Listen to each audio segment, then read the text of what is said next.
Dwi'n gweithiwr ieuenctid yn ardal Dwyfor. Dwi'n neud beth dwi'n neud oherwydd pan o'n i'n ifanc, o'n i'n stryglo chdi bach.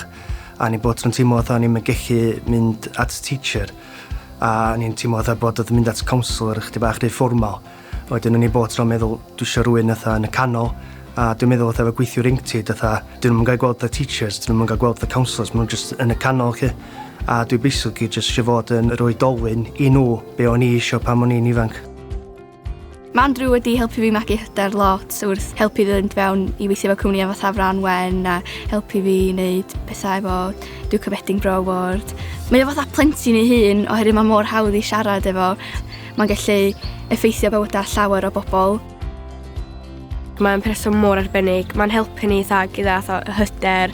Mae'n jyst yn gwrando ar syniadau ni ac yn helpu ni datblygu sut y pethau person da ni actually yn a bethau. Mae'n peth mowr yn bywydau ni, cos mae'n gwneud gymaint iddyn ni.